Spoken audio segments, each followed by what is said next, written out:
Bueno, pues buenas tardes y gracias por venir a este tercer ciclo de paradigmas arquitectónicos que la regenta ha tenido esta iniciativa con el ánimo de que en el Centro de Arte pues empiecen o ya desde hace tiempo que llevamos, intercalando otras disciplinas.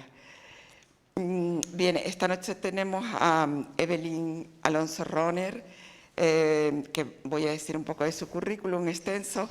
Es arquitecta por la Universidad de Westminster de Londres, doctora cum laude, mención internacional por la Universidad de Las Palmas, y abrió su primer estudio en el 2001 y bueno, desde entonces ella ha sido premiada en numerosos concursos internacionales y destaca, por ejemplo, que ha obtenido la medalla de oro en la Bienal de Miami Beach y el concurso internacional del Estrecho de Bering. En el 2011 cofundó el estudio Alonso Sosa, que forma actualmente, junto con el arquitecto y catedrático José Antonio Sosa. Evelyn da clases de manera esporádica en la Universidad de Las Palmas de Gran Canaria y ha sido invitada como guest critic en la Escuela de Arquitectura de Harvard, en la Universidad Europea y en el Instituto Tecnológico de Karlsruhe. Ha dado conferencias en distintas universidades, entre las que se encuentra la Universidad de Génova, la de Miami, la Politécnica de Madrid, y también ha sido miembro del jurado en distintos concursos, premios como el prestigioso SORA. Y artículos han aparecido en muchas publicaciones, incluyendo Futuras Arquitecturas, Arquitectura Viva, STOA y en libros de editoriales como Silvana Editoriales y Tirant Humanidades. Y bien, su trabajo se ha exhibido en exposiciones desde Seúl hasta Canadá y recientemente presentó una obra en Transferencias Iberoamericanas para la BAU, 11ª Bienal Iberoamericana de Arquitectura y Urbanismo en Paraguay. Se me pasó a decir que ella tuvo el premio Arquia por su arriesgada tesis en el 2017, en el que ella vinculaba el arte de la performance con arquitectura y, en fin, me imagino que para ella supuso en aquel momento, y urbanismo también, supuso en aquel momento todo un reto. Sin embargo, es muy destacable que en ese jurado de 7 miembros, 4 catedráticos de diferentes partes, obtuviera ese premio, pues presentándose, no sé, casi cerca de 200 tesis. Esto yo me imagino que ya le habrá dado una gran fortaleza, porque precisamente es la línea en la que nosotros estamos de vincular las diferentes disciplinas, y porque realmente son transversales, como ella bien ha apuntado, ¿no? Ha apuntado en varias ocasiones, y no hay que olvidar también que ella apunta en algún artículo, sí que se puede leer que ella apunta a la parte humana de la arquitectura. De aquí es estos ciclos, que estamos aportando también arquitectos innovadores que se arriesguen y que tomen siempre el aspecto social, humano, que den otra talla a la arquitectura que no sea meramente formal. Y por eso Evelyn está esta noche aquí. Y nada más, gracias por aceptar nuestra invitación. No, gracias por invitarme. La verdad es que me ha encantado además la presentación por lo de la arriesgada tesis, que es cierto, fue una apuesta que me salió bien, esas cosas que pasan, que de vez en cuando salen bien las cosas arriesgadas. Y bueno, pues aquí estoy. Bueno, me repito, buenas tardes a todos, asistentes. Y también muchas gracias a la regenta y a todo el equipo, ¿no? Bueno, les avanzo que mi presentación de hoy va a ser un tanto caótica. Espero que lo entiendan al final de la conferencia, porque es así. hay muchas ideas de las que estamos trabajando José Antonio Sosa y yo en varias investigaciones, ¿no? José Antonio, que está aquí también acompañándonos, es socio del estudio. Yo voy a hablarles de la ciudad elástica, ¿no? Cómo la entendemos y qué significa para nuestra disciplina. Pero no se asusten, aquí no hay ningún artista, no sé, pero no se asusten los que estén en internet o lo que sea, porque van a ver efectivamente que trabajo con el tema transdisciplinar, o sea, trabajamos con el tema transdisciplinar y muchos de los ejemplos que voy a poner, pues yo creo que o los reconocen o van a relacionarlos con ellos, ¿no? Pero para empezar, sí que voy a empezar por una imagen, esto no se mueve, un segundo, a ver, por una imagen bastante clásica, ¿no? de urbanismo, que es el del trazado de la ciudad de París, ¿no? De Haussmann. Bueno, ahora les explico por qué. La configuración de la ciudad debe mucho, ¿no? al modo que se usa, pero también se debe mucho a la información que se produce sobre ella. Históricamente, las diversas trazas, ¿no? que ven por ejemplo, en esta ciudad, y geometrías que configuraban la ciudad, la configuraban según las jerarquías, según los recorridos axiales o zonas funcionales, ¿no? como las que ven en la pantalla. Esto permitía, entre otras cosas, facilitar la orientación y la localización de los diferentes usos. Y esto es uno de los temas importantes, los órdenes jerárquicos en su interior, ¿no? Esto permitía, entre otras cosas, facilitar pues, ese orden que se buscaba, pero parece lógico pensar que ese tipo de orden ya no tiene validez, ¿no? Los nuevos modelos de habitar parece que no cuadran con este orden tan rígido. Y también la incidencia de la información contemporánea no se adapta fácilmente al modo de entender y de usar la ciudad contemporánea.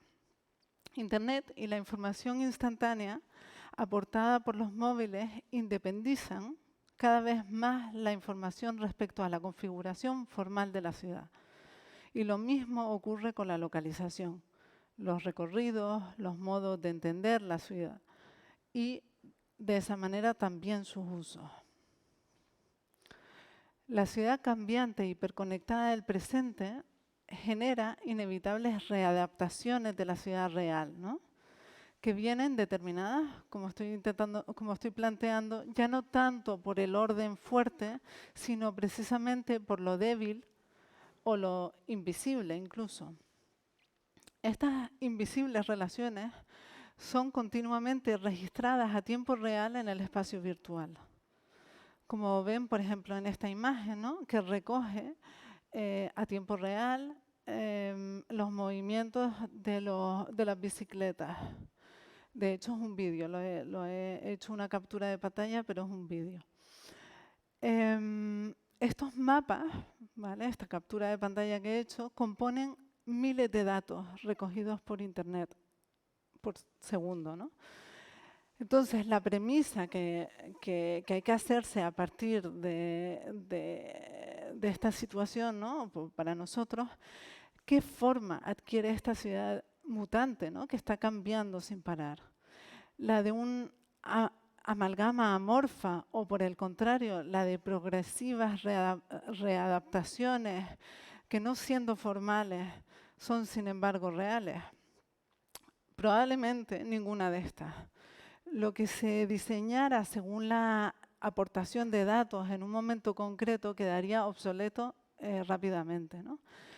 Pero tampoco la ciudad informal, tal y como la conocemos, ¿no? la de las favelas, la de los slums, sería representativa de la ciudad a la que debemos aspirar, ¿no? La toma de decisiones individual, multiplicada y agregada por los nuevos sistemas de información facilita, por tanto, que se produzcan cambios importantes de localización. Ay, no, esto ya lo dije. Espera, perdón, porque es que no se pasan bien las... No, no era correcto. Perdón, no lo había dicho, pero me repito.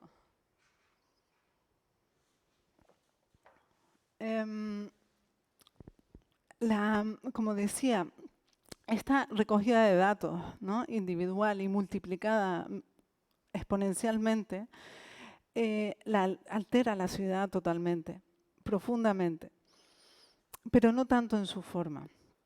Esta información, como sabemos, es obtenida por varios sistemas, pero el principal entiendo que es el sistema de navegación y es compartida con otros usuarios. Y ese también es un punto importante. Estos cambios que se producen a partir de esta información anuncian la ciudad de un orden más adaptable, ¿no?, y menos dependiente de sus estructuras. Michael Batty sostenía en el artículo Growing Cities que las ciudades habían alcanzado una complejidad tan profundo que ya no era posible un planteamiento global para organizarlas. Yo creo que esto es así.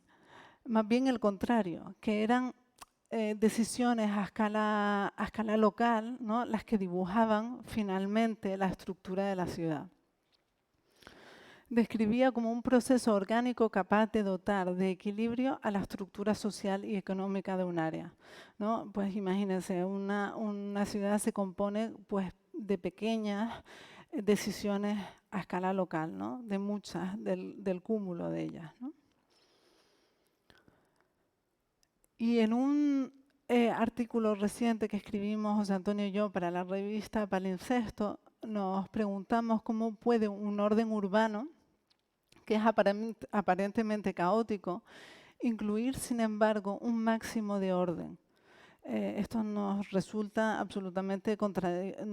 contradictorio y por eso nos interesó investigarlo. En este artículo desarrollamos un análisis hicimos un análisis del típico almacén de Amazon, donde la estructura de orden es datamática, es decir, una mezcla entre la lógica de la inteligencia artificial basada en datos y automatismos mecánicos. Esta lógica se caracteriza por organizar los objetos sumando a cada uno de ellos el mayor número de datos posibles y, por tanto, organizándolos a través de una estructura muchísimo más compleja. A la vista, evidentemente, parece absolutamente caótica, pero en realidad posee un orden que es invisible, débil y adaptable fácilmente al cambio.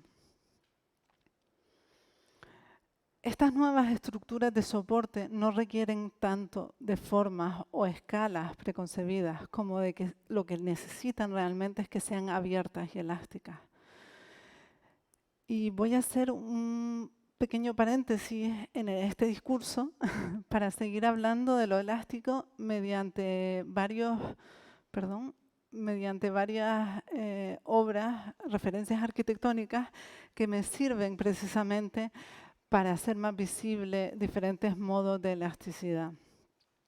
Y empiezo por un proyecto nuestro, donde esta idea de la arquitectura elástica está muy presente desde el inicio, ¿no?, desde las primeras ideas que tuvimos sobre él. Y también mostraré después proyectos de otros autores que empezaban, de los años 60 sobre todo, que empezaban a intuir la necesidad de organizar la ciudad de otra manera. El primero, el que les muestro, es el de una biblioteca y edificios múltiples en Helsinki, un concurso en el que planteamos resolver el programa a través de una serie de bandejas a modo de territorios de actividad superpuestos, ¿no? El ayuntamiento lo que nos pedía, o el brief que nos pedía, era una especie de mini ciudad pública, no un edificio comercial, y esto es importante, ¿no? Helsinki hace mucho frío, entonces querían trasladar la actividad del espacio público al interior en invierno. Y esa idea la queríamos representar a través de una maqueta conceptual que hicimos de acero corten.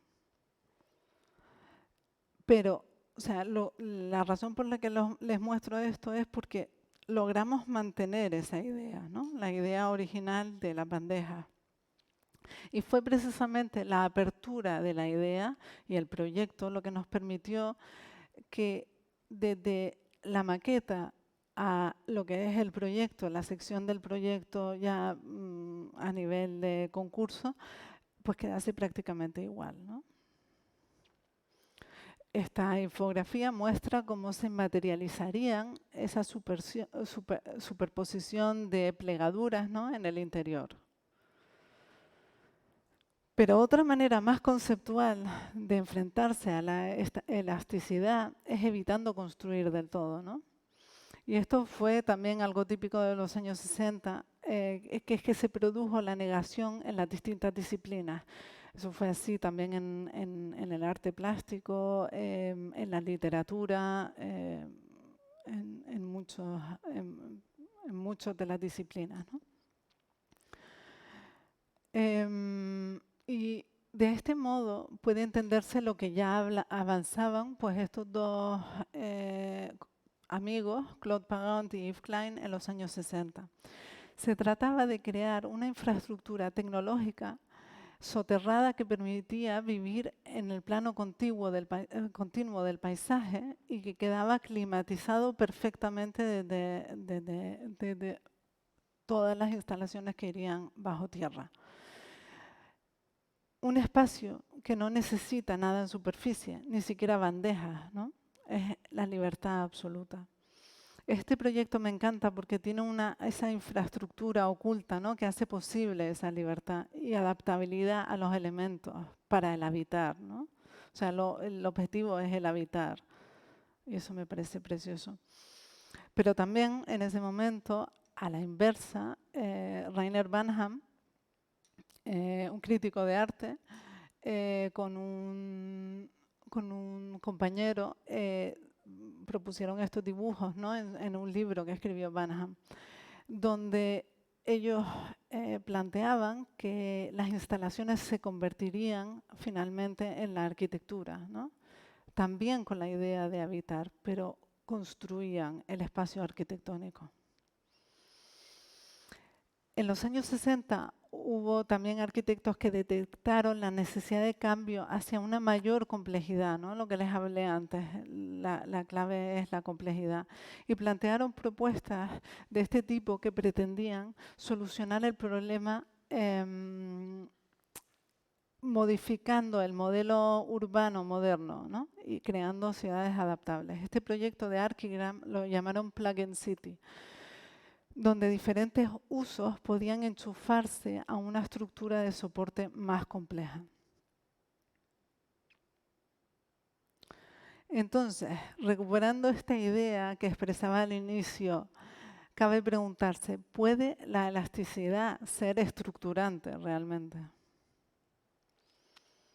Y para tratar de dar respuesta voy a ponerles un ejemplo de cómo durante el último periodo el cambio brusco de condiciones de habitabilidad intensificó el fenómeno de la elasticidad, que de alguna manera ya venía produciéndose anteriormente, ¿no?, en menor grado, pero venía produciéndose. La ciudad elástica es capaz de mutar momentáneamente, superponiéndose a su estructura física de la ciudad o a su forma habitual de uso, ¿no? Puede ocurrir, como hemos visto recientemente, que un decreto publicado en el BOE produzca cambios oscilantes en la ciudad. La ciudad semiconfinada, por ejemplo, se organizaba por franjas horarias. Las calles se peatonalizaban para el paseo de personas y sus mascotas por turnos en los que a lo mejor no se mezclaban deportistas con personas mayores o niños con adultos, ¿no?, esa situación que vivimos. Esto que en su momento obedecía a una lógica coyuntural, no parece resultar extraño que en un futuro no muy lejano se consolide para siempre esta nueva forma de ordenar la ciudad por franjas horarias. Durante aquel periodo se comprobó cómo distintas ciudades respondían mejor o peor a esos cambios sobrevenidos, ¿no? Y cómo su capacidad de respuesta estaba tremendamente condicionada por su nivel de apertura, fragmentación y elasticidad. La ciudad fragmentada y de equipamientos más repartidos, por ejemplo, ¿no? Permitió los radios de distanciamiento respecto al domicilio, ¿se acuerdan, no? Puedes caminar no sé cuántos metros alrededor de tu domicilio. Pues ofrecía una mayor ventaja. De hecho, la ciudad ideal, ¿no? Era aquella de los 15 minutos, que siempre se habla de la ciudad de los 15 minutos. La elasticidad se convierte en un modo de evitar la obsolescencia al adaptarse a los acontecimientos. La ciudad instantánea reutiliza su forma como si fuera un lienzo, ¿no? Cualquier actividad se puede ejecutar. La elasticidad de sus usos se adapta a las condiciones, pero no las transforma necesariamente. No hacen falta señales que la definan o la acoten. Se puede ordenar de manera virtual y por tanto está abierta al cambio. La idea de transformar la ciudad de manera instantánea a través de algoritmos no es una idea nueva, ¿no? No quiero vender aquí cosas que no son. No es una idea nueva y ya en 1970 Nicolás Negroponte y el grupo de Architecture Machine Group del MIT propuso un proyecto de carácter experimental y artístico para la exposición software de este año. La pieza consistía en un brazo de robot conectado a un ordenador capaz de apilar cubos y hacer distintas configuraciones basadas en las predicciones hechas a partir del movimiento de 4 gerbos. Gerbos es una especie de ratón.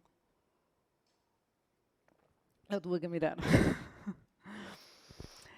El ordenador debía modificar y mejorar las condiciones del hábitat de los roedores según las elecciones de estos, ¿no?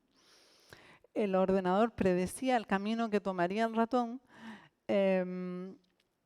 y construiría, movería los cubos.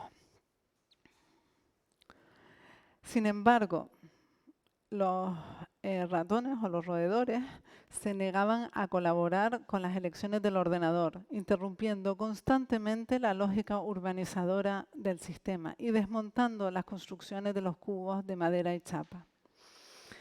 Esto produjo que la máquina se viera totalmente desbordada por la complejidad de las elecciones erráticas de los gerbos, provocando su fracaso para predecir cuál debía ser el orden adecuado, ¿no? De los cubos. A diferencia de la propuesta de Negroponte, pensamos que la ciudad elástica no impone una forma, ya que no como la ciudad resiliente, por ejemplo, que evidentemente sí la necesita. La ciudad elástica permite cualquier configuración o uso. Siento que me repito, pero como son ideas que a veces conviene enfatizarlas un poco, ¿no? Ya hemos hablado de cómo la ciudad puede ser utilizada elásticamente, pero como arquitectos debemos también pensar cuál es la forma de esa ciudad, porque al final, por bien o por mal, somos los encargados, ¿no? de materializarla. En el artículo que les comenté de Palincesto, se recogía el orden estructurador que pueden tener las nuevas cartografías, que de manera constante se construyen a través de la información aportada por los ciudadanos en capas superpuestas, ¿vale? La ciudad se organiza en esas láminas de información y cada una de ellas refleja un estrato de datos, de orientaciones, rutas, precios, calidades, órdenes y jerarquías. Y esto que le digo ahora es lo que considero más importante. En cada una de esas capas se produce cierta deslocalización física de la información. Los diferentes usos no están vinculados a lugares concretos, sino a los estratos o capas que se superponen.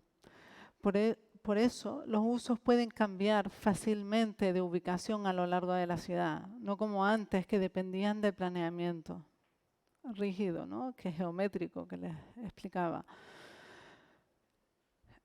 La ciudad ya no es un collage, ¿no? Como se proponía en los años 80 tampoco, sino un sistema multicapa, superpuesto. Cada estrato de información permite, de hecho, la ubicación de las actividades a las que se refiere según un orden no secuencial o contiguo, sino se ordenan por oportunidades y acontecimientos o acontecimientos. Su estructura se basa en adaptaciones concretas y en circunstancias que pueden ser planificadas o informales, en las que convive el orden y la indeterminación. El ejemplo de la pandemia mostró cómo se podía reorganizar, ¿no?, temporalmente el funcionamiento de la ciudad de un día para otro, sin cambiar necesariamente la forma física. Pero eso no significa que no se pueda también alterar su estructura real. A veces la ciudad se reconstruye de modo global, se produce cierta capacidad mutante ante la energía de cambios excepcionales. Esto ocurre, por ejemplo, en Tokio, ¿no?, donde las alteraciones son progresivas y globales. Estas alteraciones suelen producirse a partir de cierto encuentro o contigüidad inesperada entre funciones relacionadas que escapan cualquier categorización, ¿no?, a priori. El atelier Bow en el libro Made in Tokyo las llama unidades ambientales. A estas contingentes relaciones entre funciones cuando se produce en una estructura, ya sea esta una ciudad o un edificio concreto, ¿no?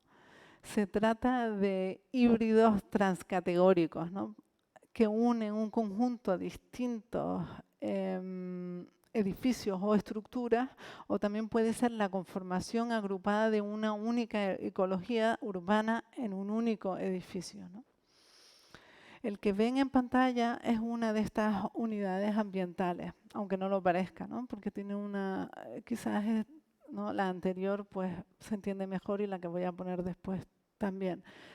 Pero aquí, por ejemplo, se construyó, para explicarlo, ¿no?, cómo funcionan estas ideas de las unidades ambientales. Aquí, por ejemplo, se construyó el edificio de apartamentos sobre un TI de prácticas existente. Así que para no perder el uso del TI de prácticas se subió a la cubierta del aparcamiento. Básicamente se añadieron los usos de restaurante y aparcamiento al existente golf, ¿no? Aquí hay otra que combina locales comerciales con un templo sagrado, por ejemplo. Estas unidades ambientales se sitúan normalmente al margen del planeamiento y pertenecen a un orden distinto y cambiante. Las transaccionalidades, ¿no?, entre los usos es la que define a estas aglomeraciones inesperadas, ¿no? Cambian según la necesidad de los habitantes. Ocurre, y por eso lo del almacén de Amazon no ocurre de la misma manera. Uy, se ha apagado, no, estoy bien. No se entienden a priori porque responden a un tipo de orden más débil y cambiante, el de la ciudad invisible que construyen las personas. Vuelvo con el tema del almacén de Amazon para explicarlo un poquito mejor, ¿no? Porque es importante esta idea para entender lo que estamos planteando, ¿no? El orden del almacén es el de un caos controlado. Su función quiere... Uy, yo creo que lo estoy tocando. Lo voy a dejar por aquí. Su funcionamiento requiere que un gran ordenador capaz de barajar millones de datos y tomar decisiones para establecer o sea, necesita millones de datos para poder establecer la posición correcta de los objetos basándose en muchísimos factores simultáneamente, ¿no? Tiene que recoger muchísima información. Entre ellos, a dónde va, su tamaño, cuánto tiempo va a permanecer en el almacén, dónde hay espacio y cómo su selección, su ubicación va a favorecer la eficacia del almacén, pero también su peso, ¿no? O el modo de transporte que va a ser utilizado para moverlo. Cada día su lugar ideal será uno distinto, al lado de un objeto distinto. Los objetos en sus almacenes se ordenan por la lógica del despacho, no por categorías o por taxonomía. Las correas de perros no están todas en el mismo sitio, ¿no? En la misma estantería. Ni siquiera se ubican en una zona de artículos para animales domésticos, ¿no? Están en cualquier lado del almacén. Lo mismo sucede con Tokio, donde también se ordenan a través de un orden no categórico. Un segundito que voy a beber un poco de agua.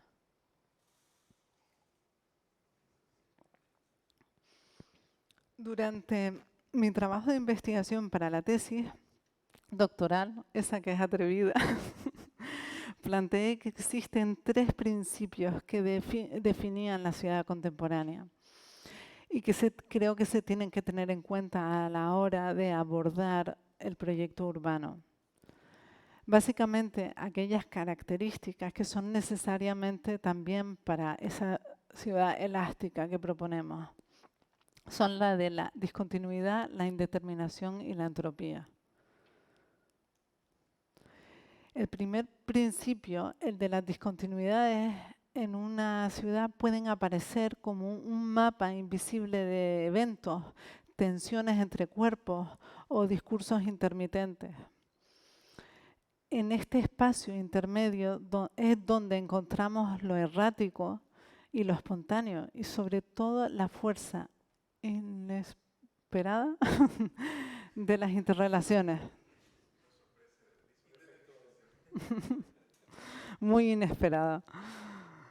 Bueno, pues ese es un ejemplo de, de discontinuidad, ¿no? Se paró. Las discontinuidades en una ciudad se producen por los desfases que quedan entre los acontecimientos, ¿no? La ciudad solo puede ser experimentada, decía Bernard Tschumi, como una serie de eventos. Y no sé si se acuerdan, bueno, los arquitectos se acordarán a lo mejor de los Manhattan Transcripts. En tanto, es la ciudad fragmentada aquella en la que los eventos pueden surgir de cualquier lugar. De hecho, pueden aparecer dentro del tejido existente de la ciudad en una configuración relacional, estableciendo relaciones. Quizás, bueno, el mejor ejemplo pues es lo que les acabo de comentar de esas unidades ambientales de Tokio, ¿no? La indeterminación, que es el segundo principio, es una consecuencia de la apertura de los sistemas. En un sistema cerrado, todo tiene su lugar específico y predeterminado. En cierta medida está ordenado y determinado. A medida que los sistemas comienzan a interactuar con otros, comienza una nueva forma de imprevisibilidad. Otra vez, la ciudad fragmentada, la ciudad de los acontecimientos dispersos, proporcionan esas grietas, los intersticios, los umbrales, eso es muy importante en la arquitectura, las fronteras, los límites, donde se esconde eso que es inesperado. Y son las conexiones entre piezas fragmentadas de una ciudad donde se suceden las experiencias personales y donde precisamente la multiplicidad de subjetividades, o sea, de miradas, de maneras de entender y de transmitir también, construyen realmente la ciudad. Son los ciudadanos y sus múltiples decisiones, y a veces que son a veces erráticas, las que van definiendo los usos de la ciudad. Aquí es donde la noción de incertidumbre e indeterminación es clave para entender la ciudad contemporánea. Es una ciudad que necesita ser adaptable, que necesita existir a través de prueba y error, ¿vale? Y aquí es donde falló también el experimento de los ratones, ¿no? Este es el ejemplo. La indeterminación permite nuevas configuraciones, flexibilidad, la no linealidad y transformabilidad para adaptarse a una sociedad y a un urbanismo más complejo y por tanto también más indeterminado, ¿no? Y por último, la entropía. Ya queda poco. El significado más interesante de la entropía es su evolución hacia el no orden o la inestabilidad, hacia un débil amalgama o fragmentación, ¿no? Nos lo podemos imaginar como un estado aditivo de partículas vinculadas y cambiantes en contraste con una estructura geométrica estable, ¿no? Como la de un copo de nieve, ¿no? Que es bastante, o diamante o cualquier cosa. Al igual que el proceso entrópico de la termodinámica, las ciudades pierden constantemente su identidad. Como muchos predijeron en los años 60, como Remo Koolhaas, o en este caso voy a nombrar un artista, Robert Smithson, lo estamos viendo ahora, ¿no? Las ciudades se están fragmentando y se parecen cada vez más una a la otra, ¿no? Las ciudades también parecen cada vez más caóticas a medida que va pasando el tiempo. Sin embargo, este aparente caos, creo, es solo un subproducto de esa mayor complejidad. Pero como expliqué usando el ejemplo del almacén de Amazon, puede existir un orden invisible que funcione como estructurador o cohesionador, ¿no? Y ese orden invisible es una nueva aportación de energía y por tanto contrarresta el efecto de la entropía, es decir, reduce el caos. Es por eso que la elasticidad es una cualidad, pero también una necesidad contemporánea. Es evidente que no puede haber una única respuesta para ella, ¿no? Y este es un poco el problema al que nos enfrentamos de la forma, cómo es ese orden. Porque tampoco hay una única manera de habitar.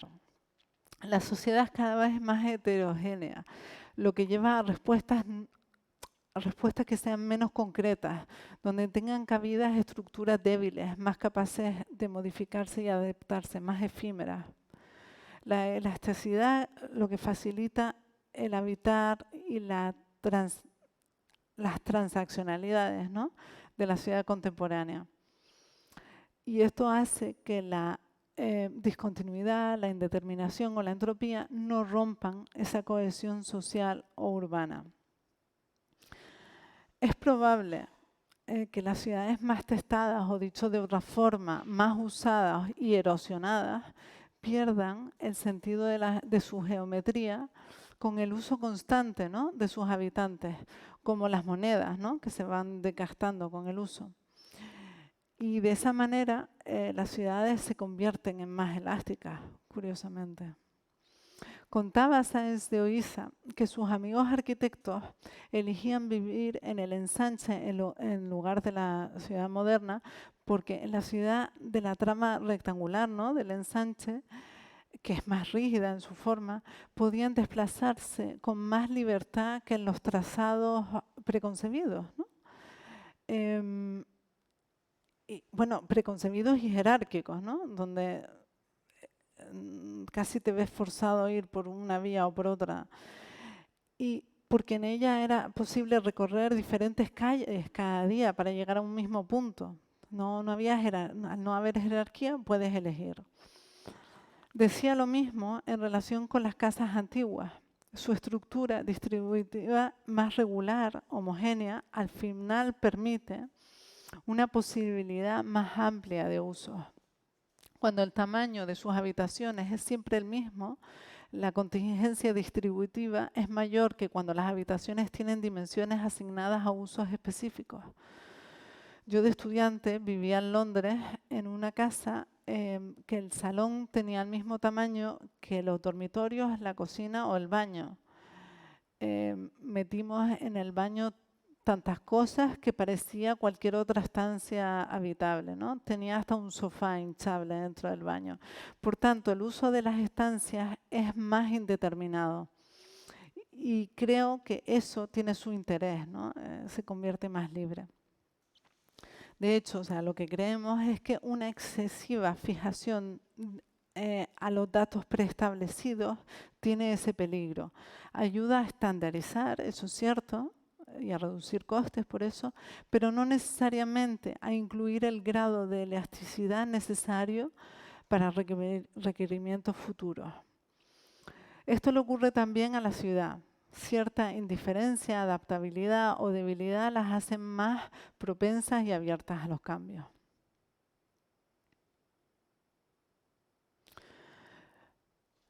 De algún modo, un proyecto nuestro reciente recoge estas cuestiones. Ese debate, ¿no?, que se produce entre lo existente, la infraestructura y la indeterminación. Y eso me da pie para terminar este caótico repaso que les he hecho, en el que traté de exponer algunos de los asuntos que creo que nos preocupan a todos hoy y a los que la arquitectura y el urbanismo deben de intentar dar respuesta. Este proyecto rescata una estructura reticular de hormigón armado de los 60, ¿no?, que ocupamos puntuando el espacio mediante una estrategia no tanto geométrica, sino algebraica. De algún modo, como lo hace la notación musical, ¿no?, sobre una partitura. Los elementos de colores que ven en el diagrama son los pocos elementos estructurantes que introdujimos. No siguen un orden concreto. Pueden ser cambiados de ubicación sin que modifique la idea del proyecto. Incluso se podían insertar nuevos elementos en cualquier momento. Las líneas en zigzag son cortinas de policarbonato desmontables y las cajas azules son despachos o oficinas cuando se unen que se pueden colocar en cualquier lugar. Las cajas amarillas es lo único fijo, ya que son los lucernarios para que le entre luz a las dos plantas del edificio. Les voy a mostrar un pequeño vídeo de este proyecto que específicamente creemos que trata sobre esta intención de lograr cierto grado de indeterminación sobre una infraestructura previamente existente. Y después, encantada de contestar a todas las preguntas que tenga. Lo intentaré. A ver.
¿Parado?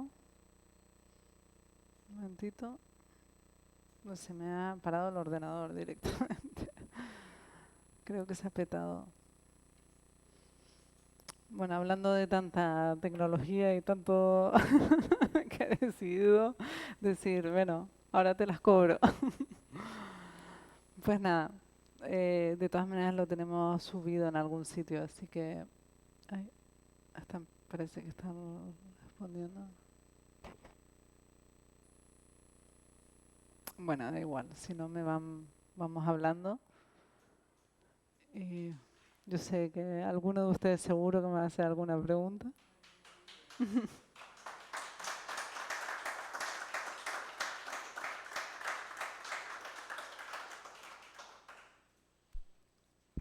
hacer alguna pregunta?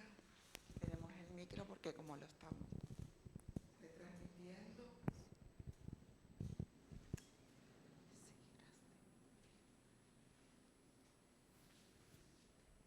Mira, muchas gracias por la presentación, la verdad es que es muy curioso.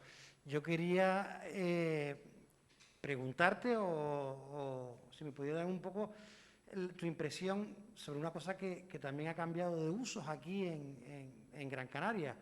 Pues Ciudad Jardín, que era una típica sitio donde vivían, bueno, pues las personas, ahora es un sitio muy escolar, ¿no? Y una de las cosas que nos encontramos como escuelas es que es un sitio fantástico por los espacios que tiene, pero sin embargo con la internet y las paredes que tiene, nos cuesta un mundo arreglar que sea útil y que se conecte, ¿no? Que la gente se pueda conectar al internet. Bueno, ya todas las cosas, ¿no?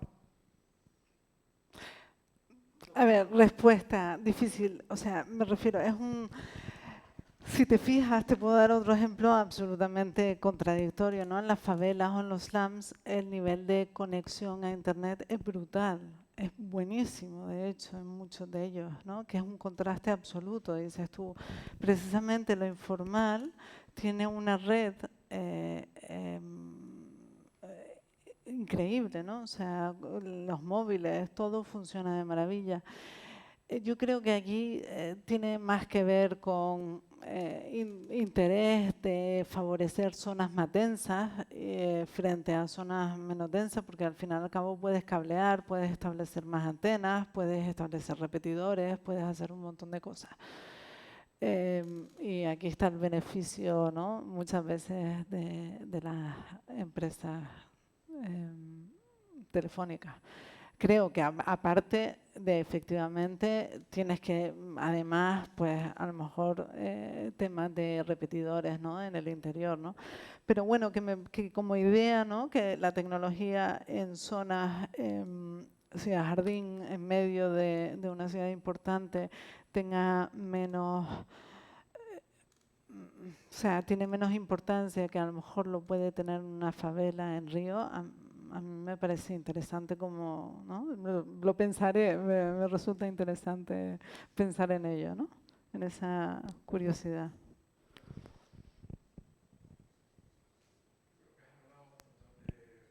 Perdona, José Antonio, te voy a dar el micro. Que Evelyn ha hablado sucesivas veces de la transaccionalidad y de las transacciones y tal, y yo creo que estas lo has hecho fundamentalmente referido a lo social, ¿no? Sí. Al intercambio, al encuentro, ¿no? Al aspecto más social del término, pero yo creo que lo hemos estudiado, ¿no? Pero que es importante también recalcar que también se refiere a aspectos económicos, ¿no? O sea, Efectivamente. que la transacción, que a veces se produce al margen de la economía oficial regulada, ¿no? Constituye también un mecanismo débil, como estos que estás planteando, pero que afectan brutalmente a la economía. O sea, hay ciudades, por ejemplo en la India, ¿no? Por poner un ejemplo, En que no Mumbai es podrían, así, sí. que no podrían existir si no fuera por ese margen, pequeño margen de incertidumbre que existe en cuyos agujeros tú puedes moverte fuera de la regulación, ¿no?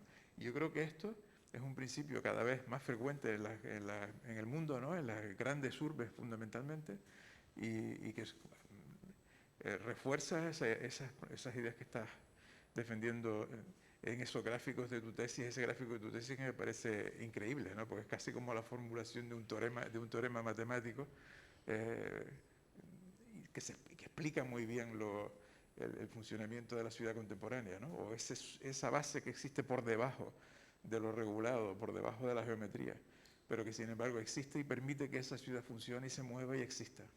efectivamente, es por partes. Lo de la transaccionalidad es importantísimo, precisamente en Mumbai, yo creo que ahí es donde lo vimos por primera vez, ¿no? No me acuerdo de las cifras, pero la economía se basaba absolutamente en esas transaccionalidades que eran invisibles, que no estaban registradas de ninguna de las maneras. O sea, el Estado no las tenía para nada controladas y no las tenía para nada o sea, registradas en ningún estudio y nada. Pero en cambio, y claro, y era hablando con arquitectos de Mumbai, decían precisamente que si tú decides poner una infraestructura dura, por ejemplo, una autopista por en medio de ese barrio y rompes esa transaccionalidad, ¿no? Esa continuidad, sí, ese mercadeo o bueno, o relaciones también de otro tipo, ¿no? Pues que tenía una gran importancia, entonces que muchas veces defendían el no hacer obras que aparentemente eran para favorecer este tipo de barrios, precisamente porque reducía esa transaccionalidad que no estaba recogida. Claro, los datos ayudan para recoger esas transaccionalidades. Cada vez más podemos recoger esas transaccionalidades, por otro lado, ¿no? Que también es importante. Pero no se tienen que tener en cuenta, pero no se pueden tomar, o es el argumento que hacemos nosotros, no se pueden tomar como una foto fija, ¿vale? O no se deben de tomar como una foto fija. Y respecto a los diagramas, sí, es cuando decidí que ya entendía mi tesis. Cuando dibujé estos diagramas, digo, ya lo entiendo, ya sé de qué va mi tesis y por fin la tengo dominada. Entonces dibujé esos diagramas. Porque parecen, yo me estaba escuchando, ¿no? Y digo, no sé hasta qué punto están viendo la diferencia entre los tres, pero son absolutamente diferentes, ¿vale? Y son importantes entenderlos de manera diferente. Y los tres, pero a la vez los tres se hacen, no me sale, no, se unen, ¿no? Por esas relaciones invisibles en cualquiera de los tres. Y no sé si esto se estaba entendiendo, ¿no? Y me estaba escuchando a mí misma y digo, no sé si lo estoy transmitiendo bien. Estaba pensando que estabas hablando de eso, que si los pudiéramos ver espacial y temporalmente, la dinámica de los puntos, es como entenderíamos mejor visualmente lo que estás contando, ¿no? Es decir, como esas capas híbridas o momentos distintos de esos puntos, ¿no? O nodos coexisten y dibujan tramas distintas, ¿no? Que al final es donde está ese nivel de... Bueno, yo lo que quería, bueno, me ha interesado muchísimo, no voy a decir solo gustado, sino me ha planteado más preguntas o me ha interrogado más a cosas que uno tiene en la cabeza o en la práctica de las inquietudes y de los desarrollos personales y profesionales, porque el lenguaje que usa, la forma en que has tenido que abordar, como ya puede ser menos, la ciudad elástica, tiene un enorme paralelismo como paradigma con los paradigmas emergentes, casi ya diríamos que maduros, en el ámbito de la organización productiva y en el ámbito de las organizaciones, ¿no? De las organizaciones con propósito económico, pero no solo económico, ¿no? Sino como sistemas sociotécnicos abiertos y por lo tanto sujetos a intercambios y de transacciones, pero de un orden distinto al estricto concepto de unidad económica de producción, sino como unidad de creación de valor y de creación de tejido social a su alrededor, ¿no? Es decir, esto de hacer el bien haciendo bien, ¿no? Haciéndolo bien, ¿no? Entonces, el paralelismo en términos de lenguaje, cuando hablas de ciudad elástica, en el paradigma que estoy contando se habla de las empresas ágiles o de las organizaciones ágiles, no solo empresas, organizaciones públicas o sistemas de organización social donde la agilidad es el término que se ha venido acuñando, también es ambiguo, como el de elástico, puede ser reinterpretado de muchas formas. A mí por lo menos el de elástico que me gusta desde el punto de vista de la ingeniería, desde el punto de vista de lo constructivo, ¿no? Me parece un magnífico nombre o apelativo de la idea de que en sí mismo propende a una flexibilidad, ¿no? a un ámbito de adaptación o de fragilidad que no busca un óptimo rígido, sino busca una adaptación como sistema orgánico o adaptativo, ¿no?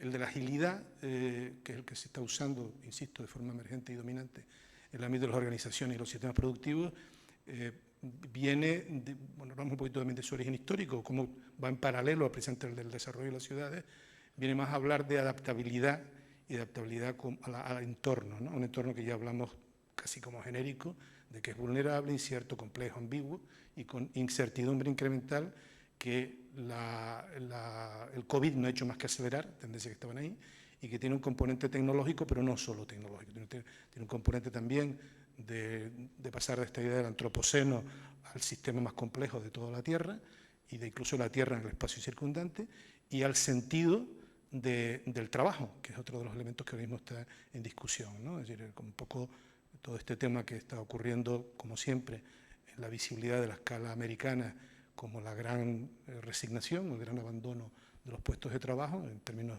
de millones de personas que han decidido dejar los empleos en otros destinos, con otros propósitos, no solo desde el punto de vista de entender el trabajo como un sistema de remuneración o de intercambio productivo, sino como un sentido más complejo de para qué trabajamos, por qué trabajamos, cómo trabajamos y dónde trabajamos, ¿no? Precisamente hoy estaba viendo un magnífico texto de Linda Gratton, que es una catedrática de la London Economic School, que se habla precisamente así, el rediseño del trabajo tiene que ver más con el rediseño del entorno de la ciudad y viceversa. El rediseño de la ciudad tiene que ver en cómo estamos ahora entendiendo esto de el trabajo en remoto o el trabajo online, offline, o individual y colectivo, o de ejecución o de exploración, es decir, de innovación creativa o de ejecución eficiente, lo que llamamos la ambidiestralidad, ¿no?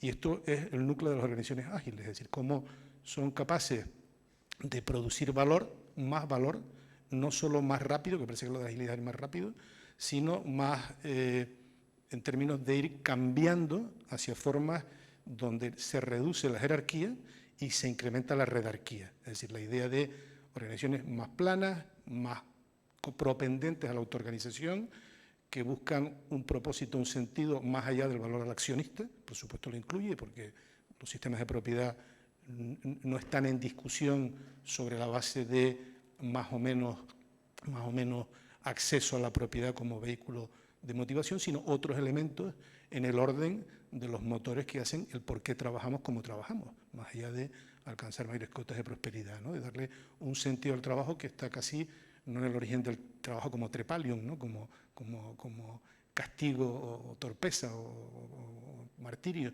sino como sentido de lo que supone aportar valor a otros o el reconocimiento que supone una transacción en lo que lo emocional juega un papel muy fuerte desde el punto de vista simbólico, desde el punto de vista de sentido de la vida, ¿no? Un tercio de la vida la pasamos trabajando, un tercio de la vida la pasamos durmiendo, otro tercio de la vida la pasamos en ámbitos funcionales o de reposición o de interacción. Entonces, llevado esto al tema de digamos, el diálogo entre el mundo del trabajo, el mundo de las regiones y el mundo de las ciudades, la agilidad es algo que tiene que ver, igual que cuando estaba viendo tu ciudad francesa y los sistemas, digamos, pretecnológicos o que están más en el origen preindustrial y del Estado autoritario, pasamos al Estado democrático y a los sistemas industriales del taylorismo, una vez más el sistema de producción y la fábrica como centro de trabajo alejada del centro urbano y los desplazamientos hogar-trabajo, como ahora que vuelve el centro en un sistema de producción donde domina la información, bueno, podemos hablar del tema de lo difuso, ¿no? Pero vuelve al centro de lo distinto, es decir, la ciudad creativa no es solo una ciudad de la periferia, sino el centro donde el espacio público encuentra los encuentros inesperados que producen una creación de posibilidades que solo un cierto nivel de concentración.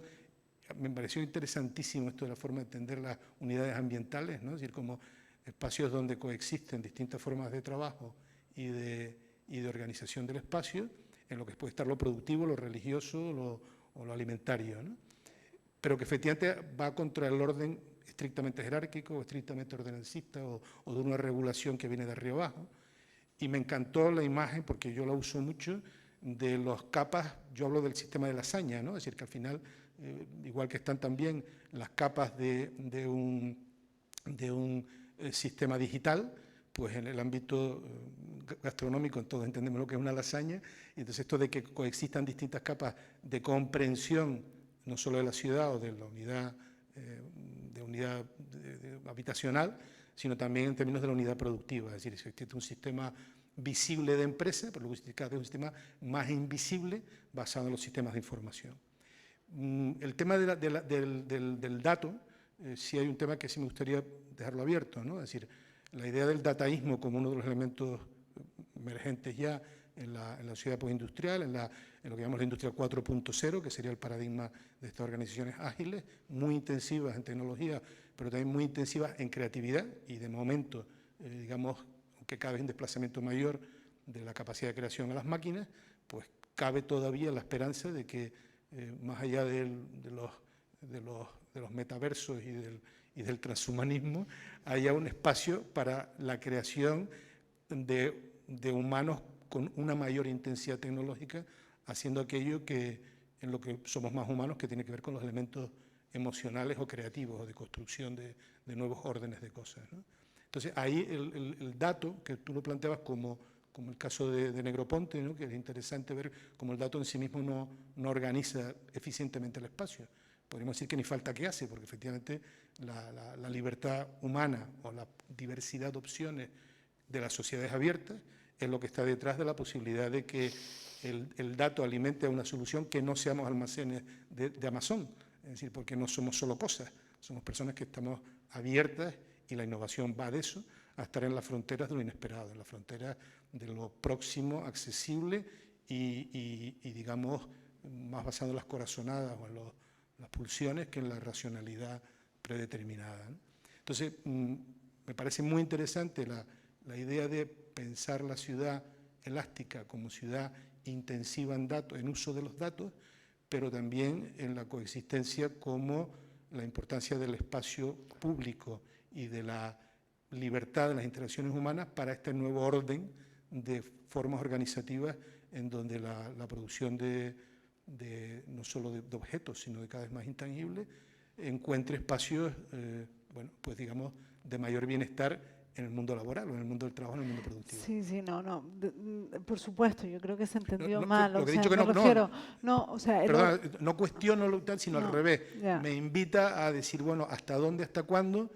Y de qué manera entendemos esta dimensión absolutamente valiosa de la intensidad informacional, pero sabiendo que efectivamente nos crea nuevas interrogantes o angustias de cuánto es el espacio que queda para la improvisación o para las opciones de lo inesperado, ¿no? Yo creo que precisamente, o sea, el aceptar que el sistema es indeterminado es lo que nos va a dar esa opción. A ver, por partes, o sea, la analogía con el almacén de Amazon no es porque piense que nos van a organizar o que tiene que haber una estructura organizadora de los usos, no. Los usos se crean o se encuentra el espacio en base a lo que la gente está planteando. O sea, todavía no estoy hablando del metaverso, ¿no?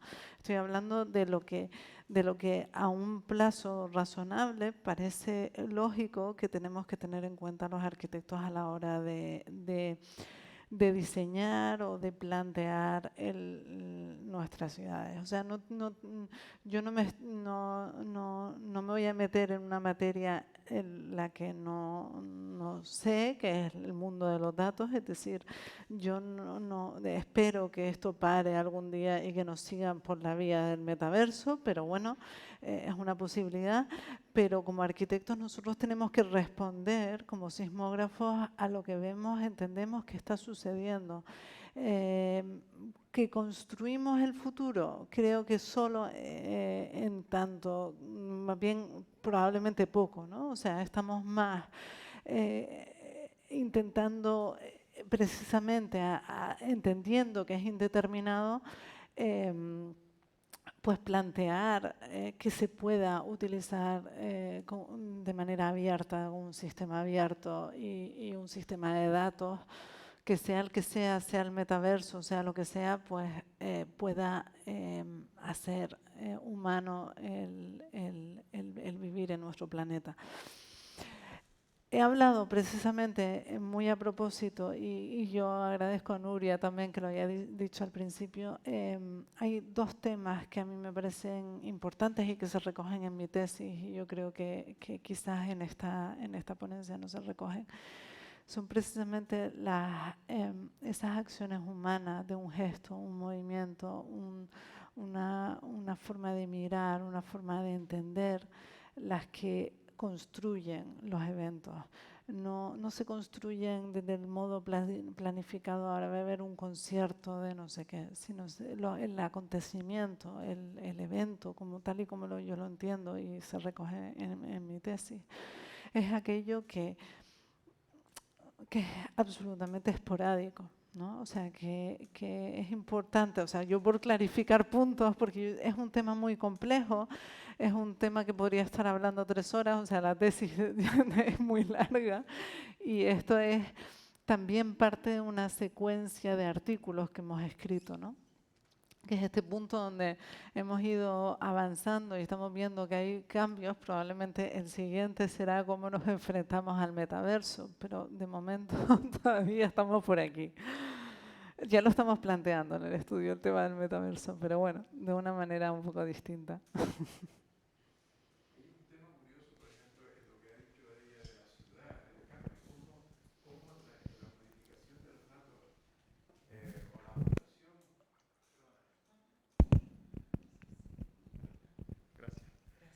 Cómo la multiplicación de los datos de alguna manera sustituye la estructura geométrica de la ciudad, ¿no? Cómo la geometría era información en el fondo, ¿no? O sea que el eje sabes que es la vía principal para llegar al sitio importante. O la retícula la entiendes como un espacio homogéneo, un buen ensanche, un barrio Salamanca, tal. Entonces todas estas estructuras llevaron después a la concentración de las actividades, pues por lógica de consumo, ¿no? A que todas las tiendas estuviesen juntas, bueno, por ejemplo en Tokio es alucinante, ¿no? La estación de metro dedicada a las ferreterías, la estación de metro dedicada a cuando llegas a esas escalas grandes. Entonces esa concentración que tenemos en todas las ciudades, ¿no? Que vas a Roma y vas al Trastevere a tomar una pizza, eso que ha sido así durante un siglo o 2 siglos, ¿no? Desde que empezó el turismo de guía turística, ¿no? ¿Dónde están las pizzas en el Trastevere? Vamos al Trastevere a cenar. Eso ha desaparecido. Hasta el punto de que ahora, pues, puedes ir a cenar a un polígono industrial, ¿no? Y además es algo que es así, que es real, ¿no? Entonces, esa ruptura de las jerarquías y de las estructuras tradicionales está cambiando la ciudad. Y no solo en este aspecto tonto del restaurante, o sea, es que es brutalmente, ¿no? En todos los aspectos.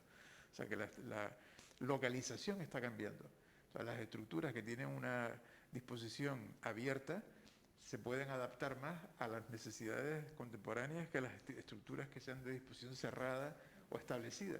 Lo vimos con el movimiento moderno, ¿no? Cómo fracasó la ciudad moderna por esa voluntad de zonificar, ¿no? Y dividir la residencia, el trabajo, el transporte, etcétera, ¿no? Hasta puntos ridículos, ¿no? Me acuerdo en Brasilia, hace años ya, la primera vez que fui, para ir a buscar una farmacia de guardia tenías que recorrer 20 minutos en taxi porque todas las farmacias estaban juntas en el mismo sitio, ¿no? O sea, era una situación como... Entonces, claro, este tipo de situaciones que en Brasilia eran de caricatura y que ahora, por supuesto, se han ido rompiendo porque la gente ha ido planteando precisamente comercios ilegales debajo de los edificios, y esos comercios ilegales son los que hacen que esa ciudad sea habitable, ¿no? Porque empiezas a tener las necesidades cubiertas en un radio de proximidad que no es de 15 minutos, pero que puede ser media hora en vez de 20 minutos de taxi. Entonces, creo que hay esa cantidad de datos que tenemos hoy en la mano que nos permiten orientarnos, que nos permiten situarnos y tal. No es solo información, sino que es también cambio, produce cambio. Y eso implica una nueva actitud a la hora de plantear las respuestas desde el punto de vista de los arquitectos, desde el punto de vista de los urbanistas, ¿no?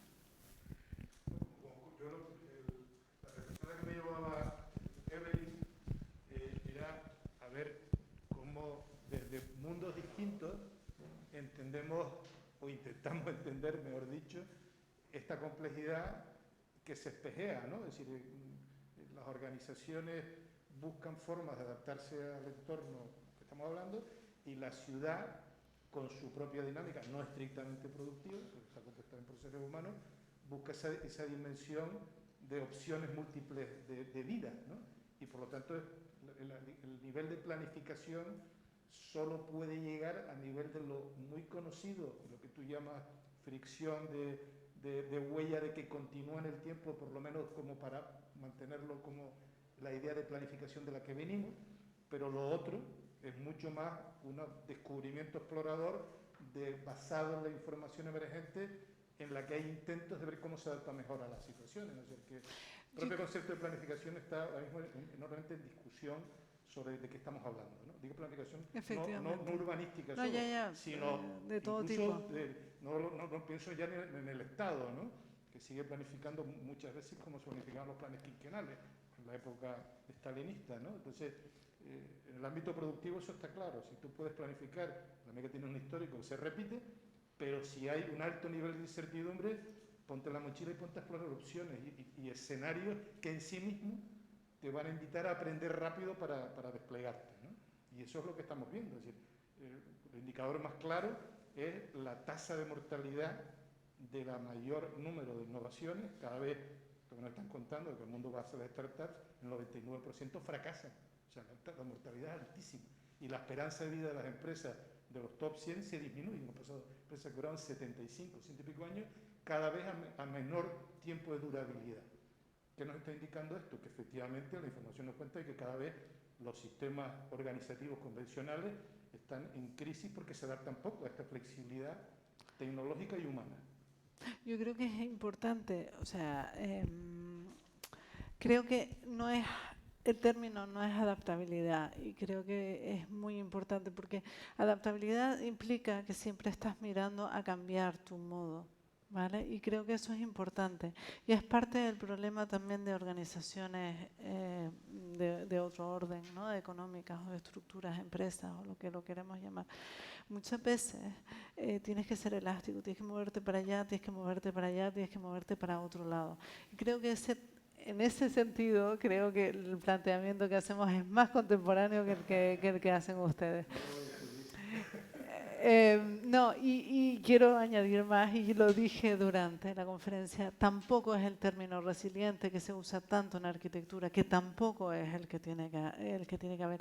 No sé si hay otro término pero agilidad siempre implica un objetivo, y creo un objetivo, ¿no? La agilidad está muy vinculada, lo que está hablando ahora más en términos, porque vamos a mi lenguaje. Sí, no, fantástico, es una discusión semántica, pero va. Para mí me revela que, vamos, yo no compro el paquete entero, el mío, quiero decir. No, ni yo del mío. Lo de la agilidad se plantea en términos de ambidistralidad, es decir, una organización, la que sea, que tiene un espacio de conocimiento adquirido y que resulta en eficiencia y en valor producido superior al valor consumido, un sistema, si quiere, digamos, que funciona, digamos así, no debe más que mantener ese ingreso. Ahora, en la medida que afronta un enorme espacio de lo que no sabe, tiene que explorar. Y entonces ahí lo que propende es la diversidad de exploraciones hasta encontrar la que funciona. La prueba y error, ¿no? Entonces, la prueba y error. Tener sistemas científicos aplicados a sistemas sociales, no a sistemas, digamos controlados en laboratorio, ¿no? Entonces, claro, la sociedad es mucho más compleja medir lo que te funciona, porque lo que te funciona en un sitio no te funciona en otro, porque lo que te funciona a una velocidad no te funciona a otra, porque efectivamente está la respuesta humana, que de momento tiene más alto nivel de inconsciente y emocional que de racional y predecible. Entonces, ahí es donde están los elementos. No sé si lo irracional es lo que estamos planteando desde el punto de vista. Ya no sé quién es más irracional, si los humanos o la inteligencia artificial. El cerebro animal, que nos lleva a la dirección de la supervivencia y en todo caso limita nuestras ensoñaciones, ¿no? A sobrevivir. Entonces, es mucho más. La neurociencia nos está haciendo un montón de cosas sobre esto también. Es decir, que también es otro ámbito que es ahora mismo tremendamente interesante. Lo primero que nos enseña es la complejidad, que es, o sea, Eso es no, esa capacidad que de momento por mucho ordenador cuántico no.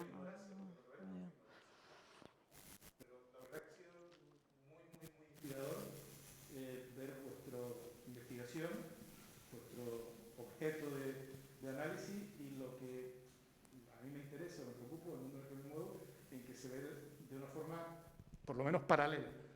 Fíjate con lo que estoy diciendo, que probablemente la tuya tenga más calado, porque estás hablando de un sistema más incluso de mayor alcance en su complejidad. Incluso una ciudad bastante más compleja que una provincia. Sí, también es verdad que yo no trabajo en planificación urbana, o sea que esto se lo tendría que preguntar a otro.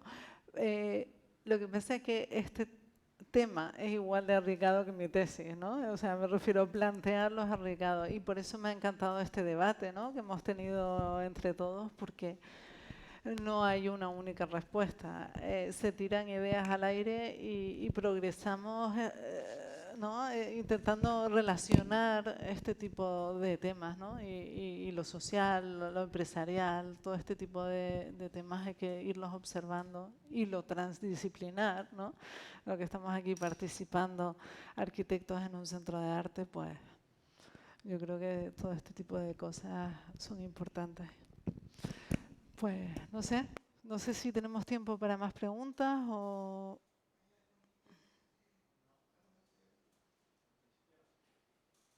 ¿No? Ah, bueno. Pues estupendo. Muchas gracias.